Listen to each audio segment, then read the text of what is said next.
Diego. This is Sudhir, and this is from Cinema Express, the cinema division of the New Indian Express newspaper. Okay. I noticed that you're quite active in cinema, but television you've sort of taken to it with Narcos Mexico. If you can maybe start off by telling me what the attraction of TV is for you. Well, I think TV is changing. I did a lot of TV, terrible one, when I was a kid. When I was, I think the last show I did, I was 19 years old, and I said, I'm not doing this TV ever again. But now TV is something different. TV is taking the risk cinema is not taking, you know. On a way, TV has become the place where young voices get to actually explore and get to be risky. And it's an interesting way also to reaching audiences that cinema are not reaching anymore. I mean, what struck me as being quite interesting about Narcos Mexico is the amount of Spanish, for example, that's spoken in the series. And yet that doesn't stop it from reaching many corners of the world that don't quite. Yeah, because I think audiences are smarter than what we thought, you know, for many years, or what studios thought, you know. I think audiences are willing to be challenged, and TV is doing that, you know. Right. And also, TV brings you the opportunity, for example, as an actor, to tell a story in 10 hours, you know. So to bring in your performance many different layers and tones, and try things, and right. And you can actually let the character breathe a bit as well. A lot. Or work with, like on this one, I'm working with 4 different directors, you know, So you get to work under a variety of talent and definitely pick up many things from each of them. But also, it's like I'm working with Andy Weiss, that has been part of the season since of Narcos since the beginning.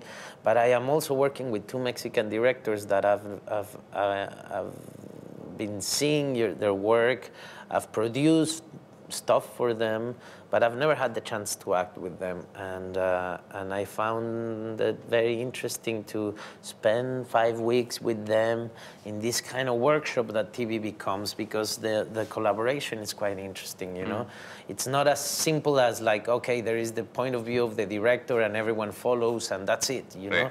Here it is like a workshop where, you know, you have the writer that first you have the showrunner, that it's the kind of guy that is taking care of the whole thing.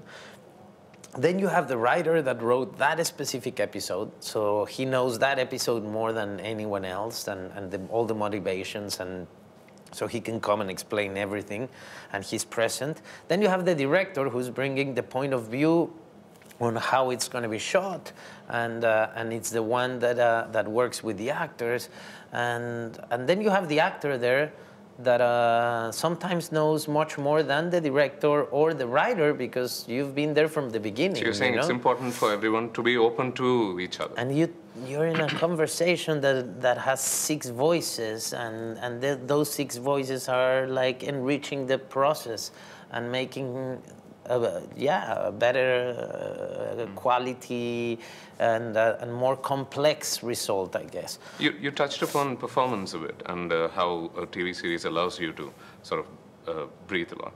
I want to ask you, a lot of actors generally talk about how liberating it is to play evil characters generally, because it probably allows them to express themselves in ways that playing a protagonist probably doesn't. But interestingly, when it comes to your character, Felix Gallardo, I noticed that he's a composed, quiet man, isn't he? You know, which is quite unusual from the usual villains you get to see. Yeah, it's definitely not the cliche of the drug dealer from Mexico, you know. So yeah, it's not the stereotypical approach to a drug dealer of Mexico and the image we have of these people. This guy is a guy, first of all, that is willing to leave everything behind. He leaves his hometown. He goes to Guadalajara to create the cartel there because he sees an opportunity there. He wants to be seen more as a businessman, you Right. know? He buys a hotel, restaurants. He's really happy to be in the newspapers, you know, taking pictures with the business sector. And through the episodes, you can also see that he has a desire to belong to people, I mean, classes, you know, that he's always aspired towards. Yeah, definitely. And he wants power. Yeah. He doesn't want money to build himself a house or build his mom a house, or that, you know, romantic idea of the drug dealer just wanting to go back to his town and fix, you know, the church and the plaza. No, it's not that guy. Yeah. This guy is willing to be in top of power. He wants to be on top of politicians, you know, right. and he realizes that's impossible in a system like Mexico. Right. So he ends up working for politicians. Yeah. What I like about the way and the approach of the story is that it tells you that there's a lot of gray areas, you know. This is not a story about good and bad, about black and white. It's much like the previous seasons of Narcos as well. I mean, it's not about a good person taking on a bad person. Exactly, right. Because this system would not work if there was no involvement of politicians, of business people, of you know, military, police. The banks are crucial, you know, who's moving the money, right. Supporting both sides of the border also. So it tells you that this is a system, and in a way, everyone ends up being a victim of the system in a moment, you know?